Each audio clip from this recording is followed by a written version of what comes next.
Make a start. Okay, so we're live. So welcome to another featured business weekly Friday show with our special 44th guest, a special number, forget, right? Special number. Why is it so special? Because you tell me. Well, actually, I was kind of hoping for number 46 because that's my age. But I told James I'm very happy with 44 because that's the number that Lewis Hamilton is racing with in Formula One for last year. So that's a good reference, I think, in comparison. Excellent. And yeah, there will be some references to motor racing and cars as we go through this. So yeah, I guess everyone knows Damien. You've been on here before. This is your first time? No, that's my first time. Oh, okay, right. So I'll just quickly explain how this works. Typically, we also have a guest singer, but unfortunately, our guest singer was tied up, so she couldn't make it today. So we normally kick it off to get people in the mood with a song, and she normally sings a different song each week, plays the piano, sings, whatever. And then we go into the featured business. So it's really about steering the story and learning about our guest and about them, their background before we touch their business. So who they are, because people want to know who the guest is. And then we then transition into the business, what type of business they're doing, why they're doing that business, and basically as a call to action at the end, how can we help them and what do they want from the community. Right, so that's how it works. So typically I ask the questions and steer the conversation for the first 20 minutes or so, and then you can jump in. We open it up so it can be interactive. You can ask questions and vice versa, unless there's any particular questions that our guest wants to ask the audience as they go through, and then you can ask whenever you want. So you can also use the chat. So if you've got a question, you can put it in the chat and I can ask that, or if I was going to ask it anyway, then that'll just be something you'll see. So let's kick this off. So over to you. Not our mystery guest. I say mystery guest because we did have a mystery guest once, but you are a mystery guest because we don't know about you. So we want to learn a little bit about you. So let's start off with who you are and where you're originally from and where you're living now. Yeah, so my name is 𝗬𝗢𝗨𝗥, so that's a very typical Flemish name. So I'm from Belgium. You can see, some of the hints in the background that tell a bit about my story. Born there in 1974, so which is a bit more than 46 years ago, and spent most of my time until my 23rd year there in Belgium, more precisely in the small city of Leuven, which is 20 kilometers east of Brussels, so very close to Brussels, which can be said for every town in Belgium. It's a small country, so you're never very far from Brussels. And Leuven, it's known for two things. Well, two things beside me, of course, but one is the university, a Catholic university, one of the oldest in Europe, together with Coimbra in Portugal. And that's where I studied economics for 5 years. And the second thing it's known for is the beer, because the brand 𝗪𝗪𝗧, it's coming from Leuven, it's brewed there. I recall when I was a kid, when you walked outside, and my parents were living 6-7 kilometers outside of the city, and depending on the wind, you could smell the beer or the hop, the houblon, as I say in French. You could really smell it outside. So that's where the city is known for. And so from there, I moved to Paris after graduating. So completed my economics study with a master in marketing at the university in Ghent, which is probably a town that people are a bit more familiar with. I think especially the British, because there's some historic links between the island and Ghent. That's where I met my wife as well, by the way, in Ghent during the master study. And after graduating, moved to Paris to start working for Peugeot. Lived there for about 8.5 years, and then moved to Switzerland because of work. And in the meantime, I had joined a different automotive brand, Nissan, and so followed them to Switzerland, lived for Switzerland in a year, and then when we bought a house, we found a coup de cœur, as I say in French. So we fell in love with an old farm house on the French side in something called 𝗬𝗘𝗔𝗥. So it's a small country stuck between the 𝗬𝗢𝗪 Mountains and Lake Geneva. So it's really on the outskirts of Geneva. So that's where I am today. Okay, excellent. So I'm just going to take a little bit further back now. We've got kind of a snapshot of where you are now. But so you got married 15 years ago, but your wife is not from Belgium. No, she's from Holland. Actually, she's from Maastricht. So somebody in Rotterdam, for example, Marta, would say that Maastricht is not Holland, because it's what they call below the 𝗪𝗘𝗘𝗞, so below, I think, a certain river, or and that's not really that. They're more considered like Belgians, actually. And Maastricht was the only reason why Maastricht is still Dutch is that on the day that you had the Belgian Revolution in 1830, when the Belgians kicked the Dutch out. Belgium was part of Holland at the time.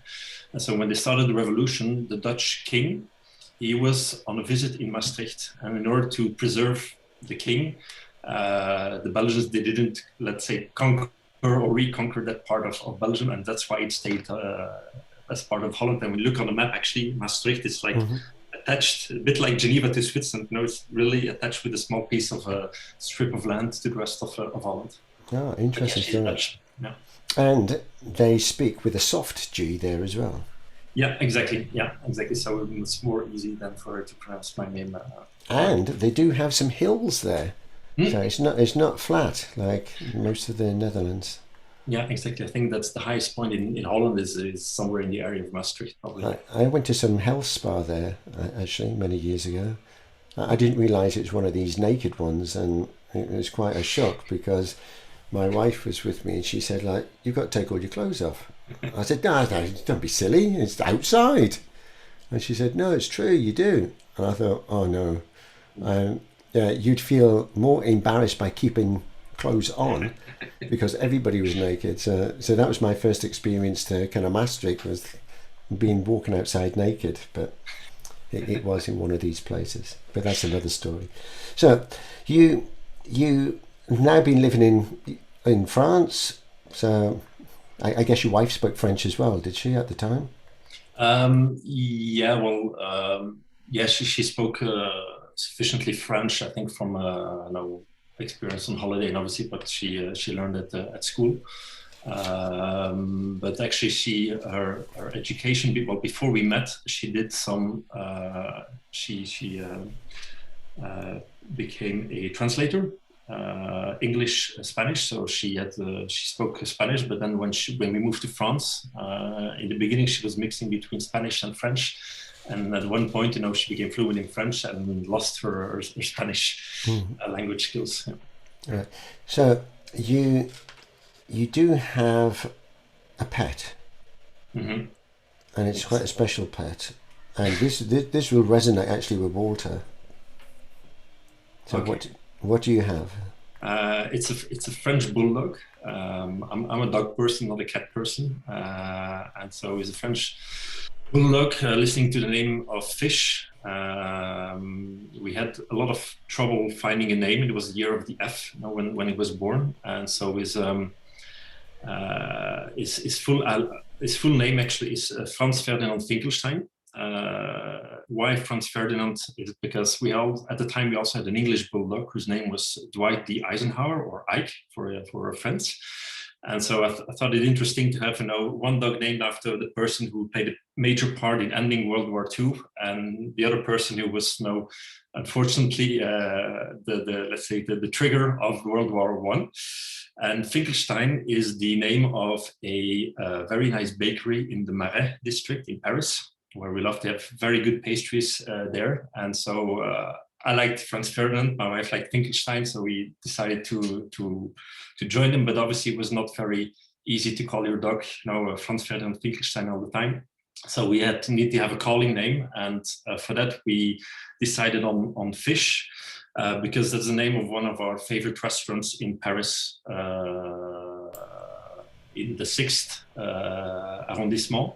And it was a little restaurant held by Kiwis, by New Zealanders. And we always had an amazing time eating at the bar there and discovering some very good French wines there. Wow. Yeah. Yeah, we'll have to go.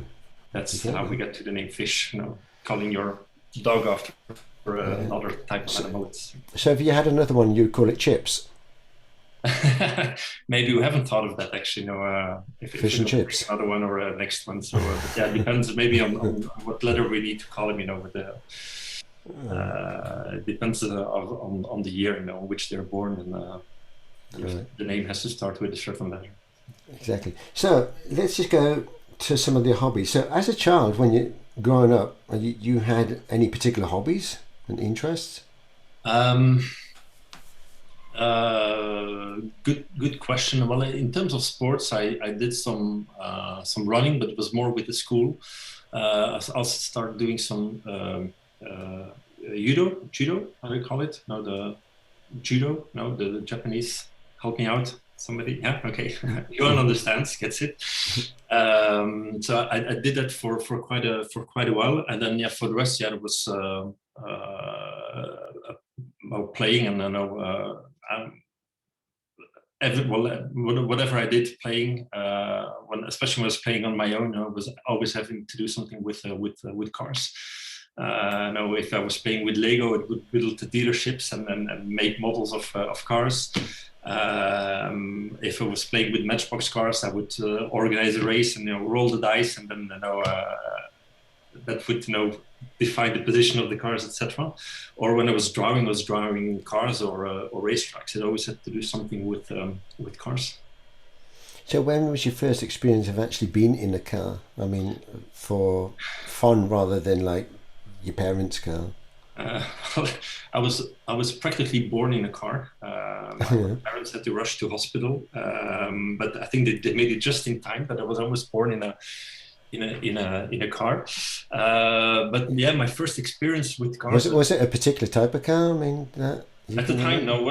Other than it being a BMW, because my grandfather, my father, my uncle, they all had BMW dealerships. So which maybe explained my passion for cars as well. But my first memories of cars, so before driving, was when my father took me to racetrack, to see races in Belgium, and touring cars. So not even Formula One, but just to hear the sound and to see the cars. It's really something that stuck. Or whenever my father would bring a special car and take me for a little spin. So before I could drive, and there was always very fond memories of that. And actually started driving myself relatively at the. You would imagine as the son of a car dealer, now you would learn at the age of 10 or something like that. I think I started learning at 16 or 17 when my father first let me drive cars on the driveway. Excellent. So what was the car dealership? BMWs? BMW, yeah, exactly. All right, okay. So you have a passion now for BMWs or all sorts of cars? Yeah, well, all sorts of cars, but BMW still has a very special place in my heart and in my garage as well. Actually, I drive one on a daily basis. So I've betrayed BMW for more than 20 years, working for other brands. So when I left the automotive industry, I bought a BMW. I also have a small. But a classic one, or? Sorry? Well, I have an older one. Yeah, the first BMW I bought was back in 2003. Was a Z3 Coupe. Let me just give me a second. Oh. This one, but then full size. No, because I really like the shooting brake design of the car. It's quite nice. It stands out. And so I bought this at the time when I was living in Paris, and it was obviously was using public transport to go to work, etc. But in the weekend it was the only car that I had, and now it's most of the time sleeping in the garage, and just when the weather is nice and in summer, and take it out for a spin, or whenever we go on holiday with my wife, since we don't have any kids, so we can take the two-seater Z3. Yeah. There's a different smell in a garage now. If I go to the garage now where all the cars are here, you don't really smell anything. Whereas with the old type cars, you could smell the oil, you could smell maybe the leather upholstery, you could smell the petrol that had been dripping out of the tank somewhere, and it was a kind of a magical smell. I mean, all of these combinations of things. So behind you, you've got a cabinet. You've got also, there's a story behind the cabinet, and also what's in the cabinet now. Yeah, well, the origin of the cabinet is from my wife's grandfather, who was a doctor. And so he used this in his cabinet, and then it was taken over by my wife's father, who was also a doctor, who used it. And so at one point, when we were, I think we were living in Paris at the time. We were in Maastricht for the weekend, and I think this was in the basement there. And so my wife said, "Can we have it?" And the parents said, "Of course, just take it." So we put it in the car and drove it down. And actually, we also got some of the tools that my wife's grandfather used as a doctor, some medical equipment. It used to be filled with that, but then I've hijacked a bit of the cabinet when I started collecting these miniature cars. Those are all, there's 8 𝗪𝗏, which is an infamous, I would say, French brand. It doesn't exist anymore, but they were famous for building cars and racing. And I just love the look of the car, the color of the cars. There's nice history. They've won Le Mans 24 Hours 3 times, almost in a row, I think, in the early 70s. So there's a lot of history behind those cars, and I can't afford a full-size one, so I've taken the 180. But these cars are collectible ones, the ones that you've got there in the cabinet. Yeah. Well, yeah, exactly. Some of them I had to buy on eBay, and because you cannot really find them, they're limited in number of production. Yeah. So I think the value is going nicely up, but I don't intend to sell. Yeah. There was one of the real ones was auctioned a few weeks ago. It was sitting in the museum of 𝗪𝗏, and they had to sell it, to get some cash to pay some of the debts, because 𝗪𝗏 itself went bankrupt 10-15 years ago. And so they had to sell one, and I think it went for something around 5 million euros. Yeah. So slightly outside of my budget. Yeah, I saw something similar because I follow Mustangs as well. And there was an old 1969 Mustang, and that sold for $5.5 million. Unbelievable. Yeah, crazy. Right.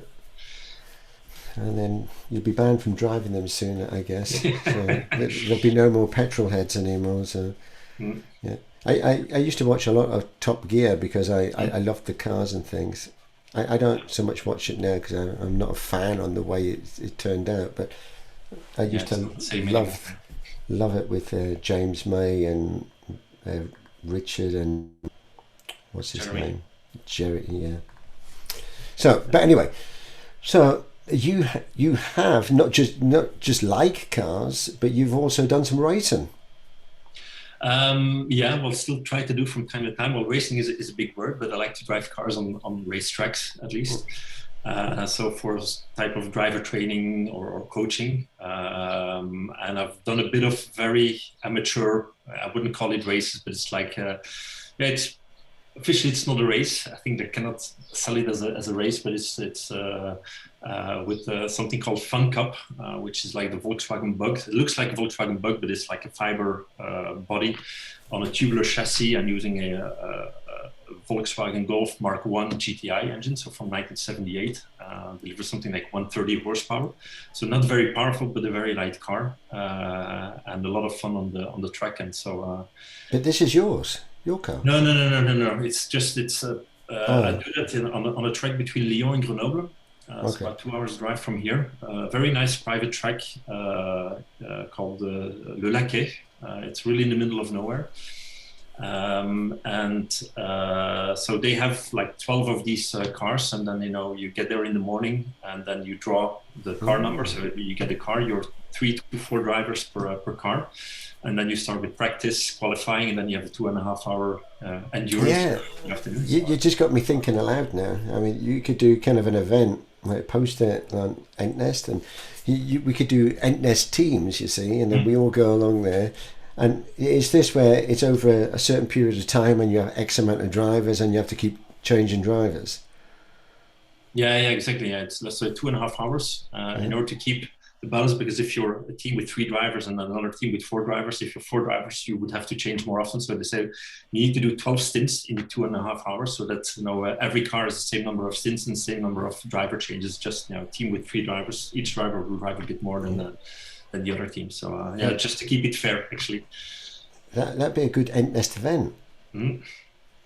It's a very fun way to go to, and there's people there joining. They've never driven a car on the racetrack. They've never driven more like a race car, and you see them progressing throughout the day.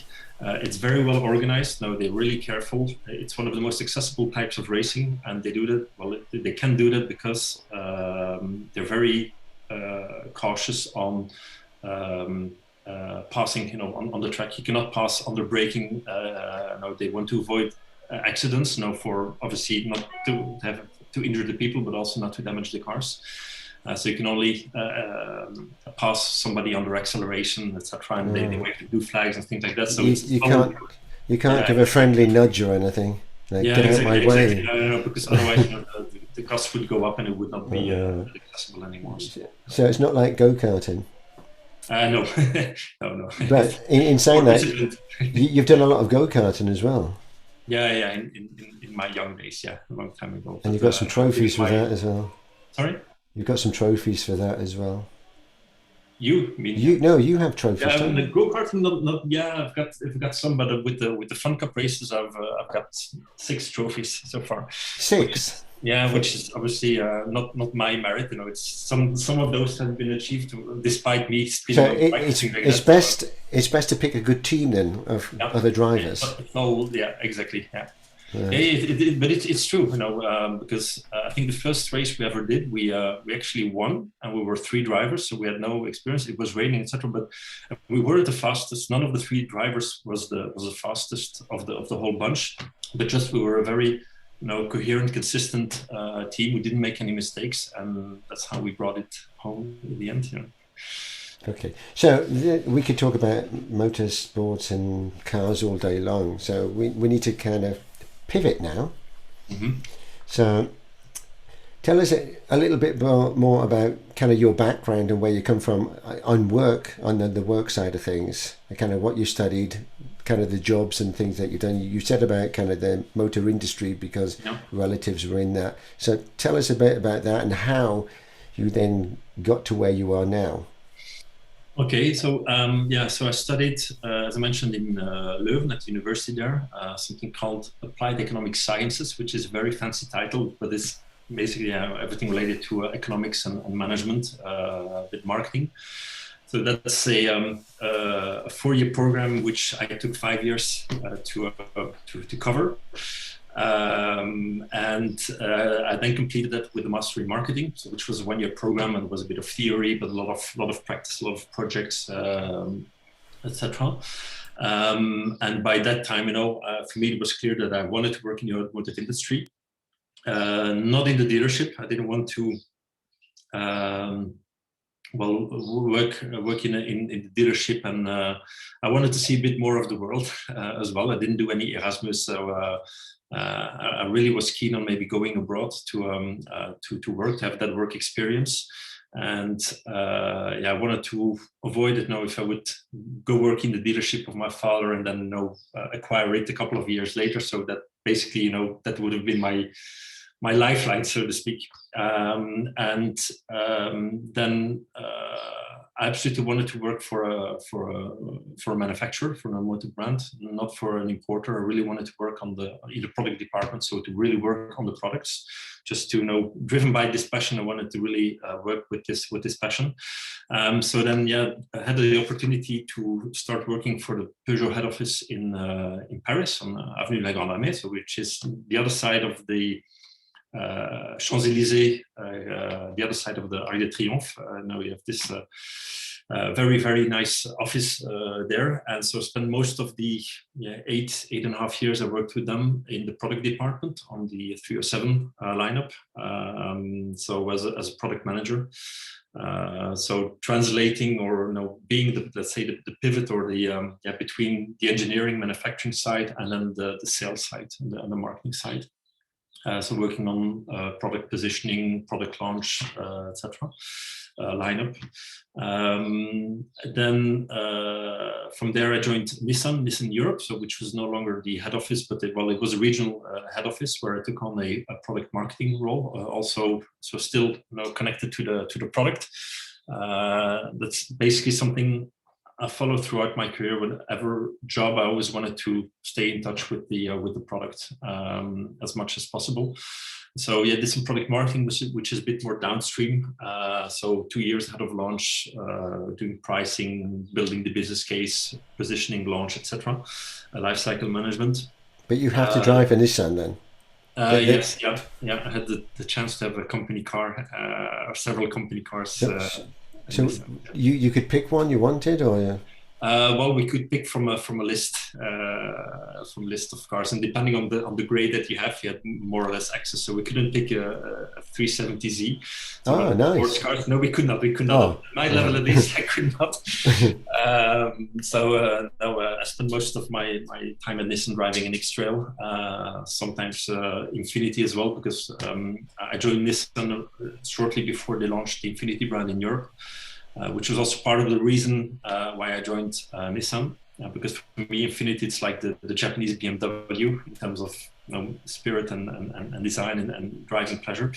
So yeah, but yeah, I had to drove Nissan and Infiniti. Having driven BMWs and then gone to Nissan, I mean, was it a huge difference? Yeah, quite a lot. And I always was making fun of myself. I had friends of mine who, when we were studying, they were driving a Nissan and I was driving a BMW because I didn't buy it, but I could had a very easy access to it thanks to my father. And then a couple of years later, I started driving a Nissan because I was working for Nissan. And by the time my friends were driving BMW, so usually it's that way. You start with the Nissan and you will end up with the BMW. I did it in reverse order, so to speak. So do you have a preference on car now? I mean, if you had to pick a manufacturer or a type of car, would it be any particular one? Depends on the use, but obviously, BMW will always, I always have some blue blood in my veins. Yeah. But other than that, I'm a big fan of British cars, British makes, Aston Martin and McLaren being the most. Me too. Yeah. Yeah. Exactly. Yeah, I like a nice Aston Martin. Yeah, I think we all do.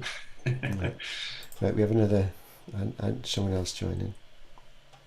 Hello, early bird. Hello. Right. Hi, Alvin. Right. Hello. Right, so we're just going through the wonderful story, so you can catch up on some of the recording as well. So anyway, enough about the cars. So from Nissan, where did you go next? I mean, we need to get to where you are now, exactly. So we need to speed up the car. Yeah, exactly. I need to shift to a higher gear. Exactly. Or jump from the BMW to the Aston Martin, so to speak. Well, basically, I spent more than 20 years in the automotive, big corporate world.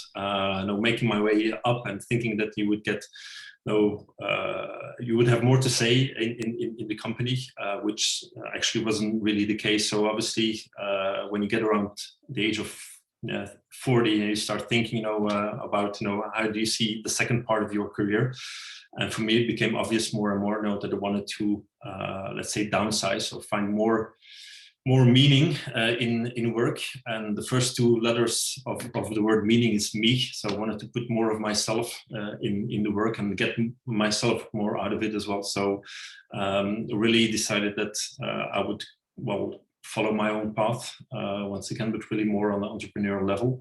Thought of maybe acquiring an existing business or joining a business, an SME, a small or medium-sized company, or found my own company and work with other companies, which is ultimately what I ended up doing. I've looked around a bit and tested a few things, and then I, in the end, found my path, and so founded my own company called 𝗬𝗢𝗨𝗥, based in Geneva, through which I accompany small businesses, startups, business owners, founders, with basically the things that keep them awake at night. So things they need help with, because every business owner will tell you, their number one ambition or goal is to sustain their business. Is to keep it alive. Can be true in times of COVID, but also to develop it and to sustain it, and sometimes increase the value for yourself, but maybe you wanna sell off the business as well. So with my baggage, so to speak, my corporate baggage, and I had access to a lot of strategic tools, and I used to work with that. But that's typically something which is missing in the small business world, because they don't have the knowledge or the experience or the time to do that. So really, reaching out to business owners who are lacking time, lacking an idea of what to do or how to tackle a certain project, or lacking skills or resources. Okay, so when did you kind of transition into that to set your own business up? And tell us about the name 𝗬𝗢𝗨𝗥. How did you come about that? Yeah, well, as I left Nissan and Infinity about 2.5 years ago, maybe a bit more, then started working with newly acquired businesses, small businesses here in the area. So that's where I got the first taste of working with business owners and helping them with more strategic. But were they clients of Nissan? I mean, where you worked before? No. It's really reaching out and through networks like 𝗪𝗘𝗏 or others, for example.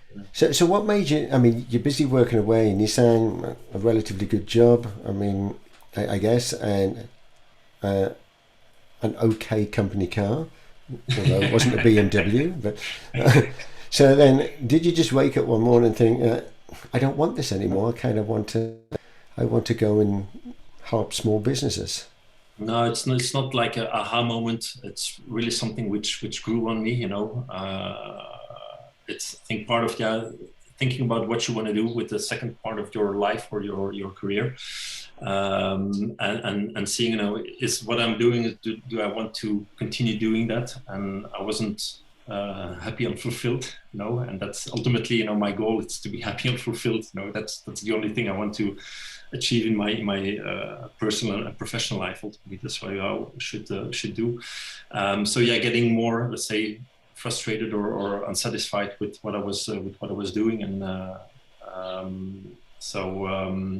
just wanted to find myself and find more of myself in what I was doing on a daily basis. So it's really something that grew, and then at one point, yes, you made the decision in your head.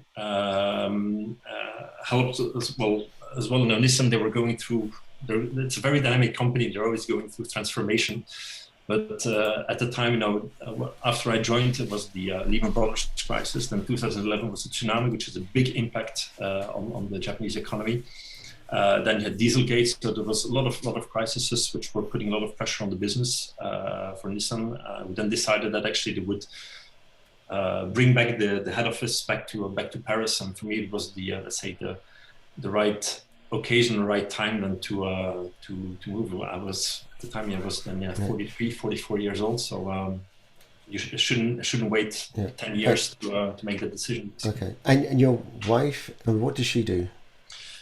She works for a private bank in Geneva, HSBC, not to mention it. I just mentioned the name because I think this year will mark her 20th anniversary with HSBC. She joined in Paris in 2001 in the summer, and so she's been very very loyal, not just to her husband but also to her employer. So. Yeah, excellent. Yeah, but she's there now, or she's... No, she's now in the kitchen. Actually, we share this office now, but in order not to disturb each other, or for me to put on a headphone. So she volunteered to take her meetings, take her calls. You didn't want her to come on here with you then? No, I'm not sure if she would have wanted actually, but anyway, she can listen to the rerun. I'll show her the recording. Yeah, she can listen to the replay. Meetings as well. So, so when you started, so you had a toolkit kind of like from experience and all of these different things. So you had the knowledge. It's just about kind of packaging it together and offering it to some clients. So how did you find your first client, and how did that kind of come about, and what did you offer, or did you pick a particular sector, or was it just kind of accidental? Or well, I wouldn't say it's accidental, but on the sector question, no, I didn't want to focus on one sector. Didn't want to limit myself to one sector. I think a lot of those skills or tools, they are very easily transferable. So I did have some tryouts with a network of entrepreneurs in France here nearby, where I could see or confirm for myself that I could bring value to such companies. And so then at one point I started looking, and what I did is I just went out there, reached out to people, started networking, reaching out to people I had met when I was at Nissan, and it's through a contact I had for Nissan I found my first client, which is a startup active in digital health in Switzerland. And so it was that contact who put us in touch, and then we started talking. They were looking for somebody to fill in the CEO role, COO, operating officer. And so that was the first one. There was another mandate or cooperation as well, which actually was which I found through 𝗪𝗪𝗪. Now a guy is on 𝗪𝗪𝗪 based in Rotterdam. And so I reached out to him because I liked, I don't know, he put a say's or was in his title, but it intrigued me. So I reached out, I wrote a message in Dutch to the guy, only to find out that it was a South African who didn't really speak Dutch, but more English. So we started talking and set up a meeting with his business partner, who was another South African based in Germany. And so we have now a collaboration for me to do some business development for them on the French-speaking market, and it was through 𝗪𝗪𝗪. Excellent. Yeah, and that's my experience. You really need to get out there and not wait for leads to come in, but you need to put yourself out there and reach out to people and you're like seeding seeds, planting seeds, and some of them will grow in 3 weeks, others in 3 months, maybe others in 3 years, some of them never. But it's like that, because I can speak now. Maybe Marta, she doesn't have any business for me, but maybe next week she will run into somebody and say, well, maybe 𝗪𝗪𝗪𝗪 can maybe of help. So that's from my experience how it works, and that's what I really enjoy and value. I meet so many people now since I've left the corporate world, because networking was not really my thing before. I didn't really see the point, to be honest. But now I absolutely see the value. I'm very supportive of networks like. So you work with a particular size business then? Yeah, for me, it's small, medium-sized companies, but I would say between 5 and 50 employees. And it's relatively young companies. That's just from experience. So really, companies, you need to shift to a next level. I've got several startups, confirmed startups, but a startup is generating from an idea that an engineer or a scientific person has, but they don't necessarily have the business acumen. And at one point, if they need to grow, they need to they're a bit lost, or and they're in need of skills, more like business skills, like myself. And that's typically from experience, that's the kind of companies I've been the most appealing to. I think not as much yet the established companies, older companies, which for me there's also a market there, definitely, because if a company has been created and it's been around for 20-30 years, it has grown, it has evolved, And maybe one point needs to be, need to find some realignment, some consistency in terms of strategy, because obviously you evolve based on the opportunities, but at one point you need to bring it back. And yesterday I was in a discussion with an insurance broker who's acquiring a lot of other brokers, obviously, and bringing that all together. You lose a bit the original identity, and so or you need to create a new identity, a new vision. And so that's also the type of companies I could help. Do you prefer a particular language to work in? Well, I'm hopefully noticed fluent in English, French as well, after spending more than half of my life in French-speaking countries, and Dutch, basically. Not really German. I've never, despite you could say the motivation I would have had to work for a brand like BMW, I was never motivated enough, sorry Walter, to learn German sufficiently. It's too complicated as a language for me, I'm afraid. Right, so I forgot to open it up to the audience. I mean, I do have other questions to ask, but I'd rather if the audience feel that they want to ask a question, or if you've got any questions to the audience. So, and also, what are your particular challenges that you may face that you could do with some help with? Or maybe just open it up to the audience first, because I've been speaking a lot. All right. So anyone in the audience got a question, Walter? I think, Kjerd, you deserve a nice glass of water now. and thank you for this story, because actually it really lives in me. I can resonate to so many things, starting from the dog. My dog for 12 years passed away in November. Now we got 2 dogs in the house. I was just wondering how you came to fish. I mean, you told the story, but when you have Franz Ferdinand von, what was it, Finkelstein. Why you don't you call just call Fifi? Yeah, it would have been a dog name, yeah, indeed, yeah. Would have been maybe an overused dog name, but also I can relate, because when you told me where you all have been and where you grew up, etc., it's my journey back home to Aachen, where I was born. Yeah, you're from Aachen. I go through Ghent. I mean, I go past Ghent, unless the one day when I had my first TomTom, and I thought it was very clever, and they got me off the motorway. I thought it's very clever, there might be a traffic jam, but it directed me straight into the heart of Ghent. I ended up in the bus lane in the center of Ghent, with policemen raising eyebrows.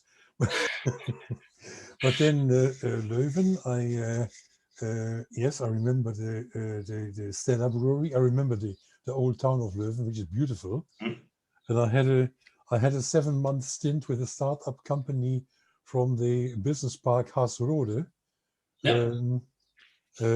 when I helped them to do some business development in the UK. And then on the way to Aachen, I passed by Zolder. Certainly you've been on the Zolder racetrack. Zolder, yeah, of course, yeah, exactly. The first racetrack I went to with my father, actually, was in Zolder, yeah. So it's all fascinating. But one question, this is really something that I would like to understand your secret. You have all this corporate experience with the car makers, and you're right, the small companies don't have all the resources and all the experience. But there is one thing that I learned. It's probably a bit of black or white, but one thing that I learned over the time is that people who worked in big corporates for too long, they have all the tools, they have all the knowledge, but they have completely lost all entrepreneurial spirit. So how do you deal with that? Well, good question. I didn't do anything specific. I think it's just common sense, and let's say having the humility to approach that. And yes, if I would go and see a small business owner and with a corporate attitude, it would show me the door in 2 seconds. But for me, it's really this combination of having this let's say technical baggage, but applying it with a lot of common sense, which is typical for entrepreneurs. And it's maybe the way I was brought up, or definitely the way I am. My personal tagline, which I use on Facebook, is work hard, stay humble. Humility is really something that people who know me will say, they value in me, my integrity. And I think that's the approach. Maybe it's my Belgian background. It's not a very arrogant type of folk.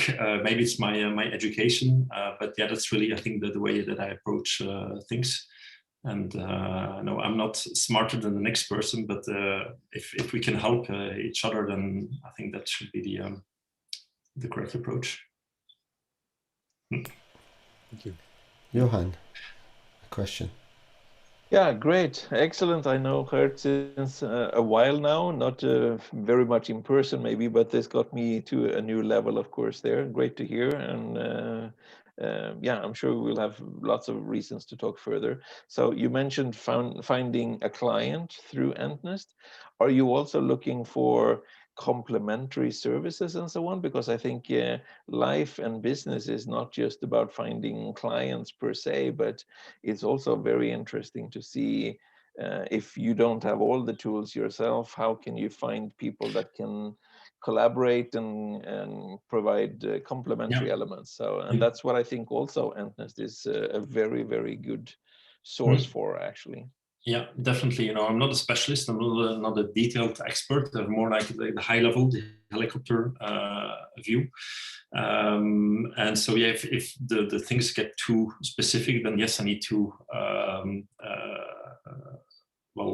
involve specialists, media agencies, maybe companies who are more specialized in sales consulting, etc. And I'm very, let's say, transparent on that with the client. And even though in the proposal that I make, I clearly clarify what I can do, and where I need to bring in other competencies from outside. But yeah, it's really this. Let's say some call it the economy 4.0 now, where it's really about joining forces and building these networks of competencies and skills, to create mutual value, basically. Yeah. So it's more in the sales side and maybe social media or something like that, which you think that we can assist you if there's a need for from one of your clients. That would be an area where you would looking for potential collaborators or so. Yeah. Okay. Exactly. Okay. Yeah. Or digital, for example. Yeah. Or sometimes it can be more like personal coaching, etc. So it really depends on the needs, and that's really my approach. I don't have any packaged services which I propose on my website, for example. For me, it's really depends on the needs and trying to understand the needs of the client and coming up with the best solution, which can involve bringing other skills.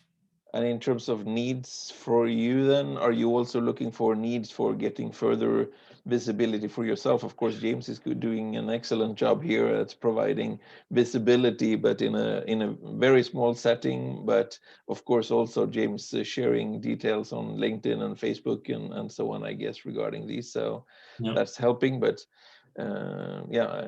what are you doing in terms of getting the visibility further for yourself? Is there? Well, the most valuable one is really getting out there and speaking to people. But obviously, I have a website. I have social media presence. But to be honest, that hasn't brought me any leads. The most valuable one is really when you go to networking events online now, and from there. So you need to really put yourself out there, and so that people know who you are and maybe think of you, and when the time is right.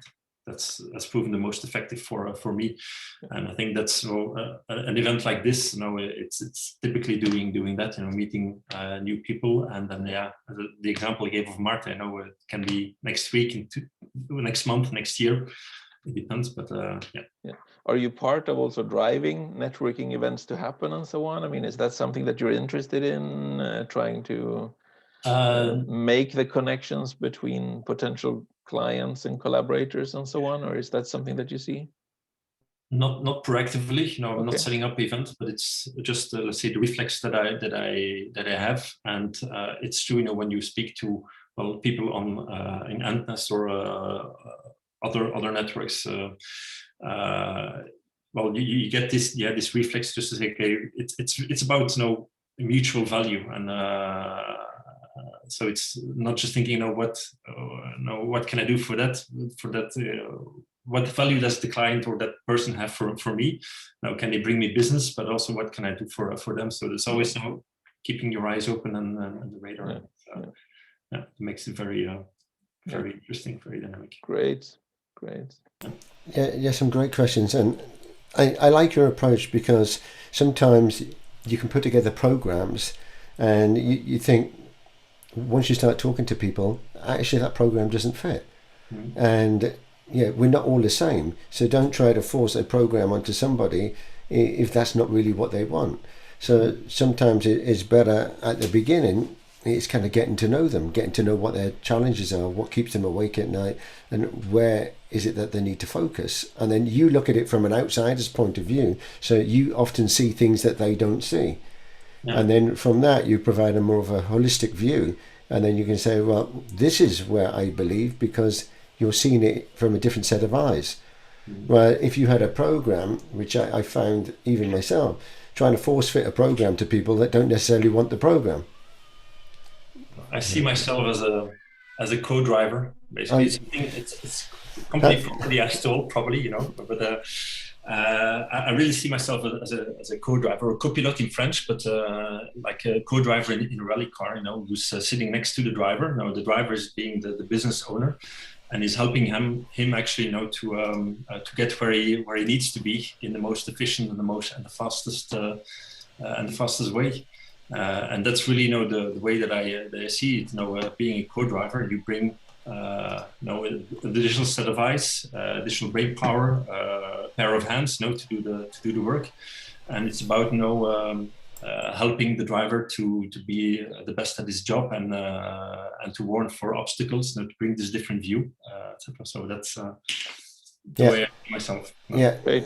I saw that there was a lady in Antnest pasting a need for a co-founder. Are you considering also becoming a co-founder, or you really want to keep it at the coaching level, so to say, there, or how do you see that?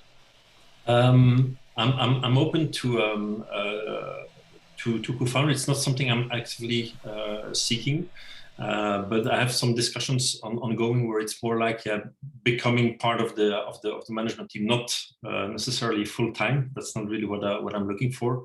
But for me, when I started this entrepreneurial journey, it was really about putting more of myself as well in the company, and that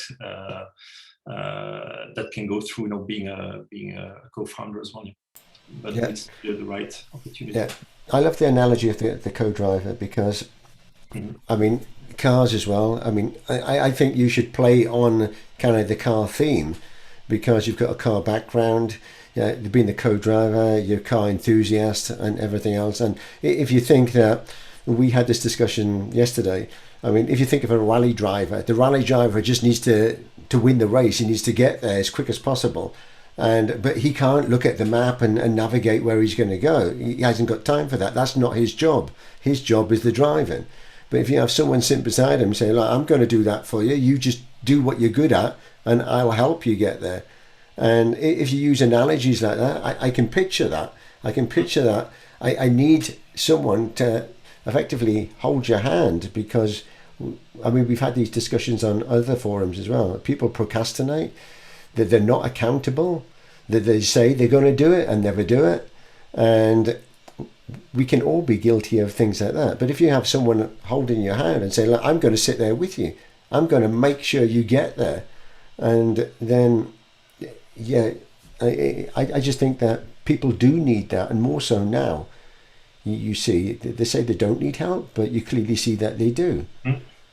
Yeah. But anyway. It's funny, because when I left the automotive industry, I wanted basically to stay as far away from it as I could. But now I'm getting back, and actually it's a post I did, an article I wrote on LinkedIn, where I actually made a parallel between driving on a racetrack and being an entrepreneur. Yeah. From there, the whole co-driver concept actually came that's right. I think I'm going to... you need to change the picture on your website now to have a co-driver. Yeah, I'm going to rebrand the website in You the need to coming weeks. post that article in Endnest, of course, also then for the entrepreneurship community. I wrote it in French. I'm going to translate it, and I'm going to. You can do it in English too. That's perfectly fine. I have to go. This was excellent, and I'm very sure we will talk soon again. And Elvan, we don't know each other. Damien, we don't know each other. So I hope to see and hear from you at a different event soon. Okay, all the best, and thank you always, Walter, Marta, James, and 𝗪𝗘𝗘𝗞, of course. Yeah, thanks, Johan. Have a good weekend. Bye-bye. Thanks. You too. So before the rest of us disappear, so if people want to reach out to you, you've kind of, how can we do that? And what is it that message you want to leave us with? Well, through Endnest, of course, LinkedIn, or maybe I'll just. But share them in the event, not necessarily in the chat here, but in the event itself, so people can see that. If you do share here, I will put it in the chat in the event. I'll post it in the event then after. Right, and for the people that didn't join that event, then they'll see it as well because they're already registered, so it will trigger an alert as well. So put it in there. So what is it that you want to leave us with? Obviously, we all want to grow business and find clients. So is that the focus, or is it something else? Well, no, for me, obviously, I'm still developing my business and growing my business. So it's about getting the message out there, but without any prospective push or drive. That's not really my style. It's really, I think, as I said, planting the seeds and see what will grow. And so. Anyway, people can take that with them, and also I'm available if they want to get feedback on what they're doing, or they want to get some advice or storm some ideas, etc. Okay. It's something I'm more than happy to. Okay, so you kind of offer a free, like if someone wants to just have a chat with you, just to exactly. Then you offer a kind of a free chat. I don't like the word free, but it will be free chat. Yeah. Right, and Paul, you're an hour late. Hi, Paul. The clocks went forward. Different time zone, yeah. Right. Well, Walter made it, so. Okay. Anyway, we just have to kind of wrap up now. Marta, did you want to also say something quickly? I think no, because all the people who are here, I think Walter was also contacting the person about the design thinking. So for now, no, thank you. All right. And Paul, what's your excuse? You're an hour late. Yeah, sorry. There's some net connection issues out here, and I don't know. I thought like it was supposed to start at this time. I don't know. I'm a bit surprised at that. No, you're an hour late. But if you want to catch up on the recording, I can send you the link once it's done. Right, because we're just wrapping. We're just finishing now. So, had any final words you want to leave us with? No. Well, thanks for listening to my story. I hope you found it interesting and absolutely fun and learned a bit. And just looking forward, to picking up on that and seeing Damien as a guest on the featured business, definitely. Yeah, if you want to be a guest, then let me know, and I'll figure a date out for you. Yeah. Also, Paul and anyone else, then let me know. So, on that note, I thank you, Het, for being our 44th special guest. So it's a wonderful experience. I've got to know a lot about you. There's a lot of things that we've talked about that really resonate with me. Kind of a similar background with cars and things. Yeah, I love what you're doing, and I like your approach as well, because it's more kind of authentic in a friendly sort of approach, rather than out there spamming the hell out of people and saying, like, come and buy my services. So I like that. It's more the personal touch, and I wish you all success. If you need any help from any one of us, reach out, and if anyone wants to just have a friendly chat, then you know how to connect with Het as well. And I thank you all for being my guests, and I wish you a wonderful weekend. And for our special guest next week, I need to look and see who it is. So I need to find out who that one is, and then you'll see the posts anyway. So thank you once again, everybody. Have a great weekend, and see you this time next week. Thanks. And if you want to join the pitching one, we're doing a pitching competition Tuesday. We do a pitch off, right? So if you want to join that, it's Tuesday at 3 o'clock Central European time, and we have 3 already. It's 3 every month, and basically they do a 2 to 5 minute pitch, and then we give them, as a panel, we give them feedback. There's 3 of us. I'm one of the panel, and then the audience votes on the winner. It's just for fun, but it's great because you'll learn a lot about pitching, and you'll learn a lot about how bad people are at actually pitching as well. So, so do come along to that. So that's next Tuesday. You'll see the events. It's called. I might see you on Monday morning. Definitely, I was going to say that. Yeah, for a good start of the week, the Early Birds Achievers Club on Monday morning. I've been joining since 3 or 4 weeks now. Going on to the beginning of the year, but it's really very powerful. It really gives you a boost of energy and a great start of the week. So I join every week. I have to join then. I can highly recommend. It's an early start, but it's worth it. And don't take my word for it. Take Kat's word for it. Yeah. If you told me, I wouldn't bother. But now he's told me, I'll have to join. Yeah. I'm looking out for you on Monday, James. Okay, all right. All right then. Okay then. So thank you once again. Thank you very much, everyone. Have a great weekend. Bye. Thank you. Bye. Bye-bye. Thank you. Bye-bye. Thank you. Bye.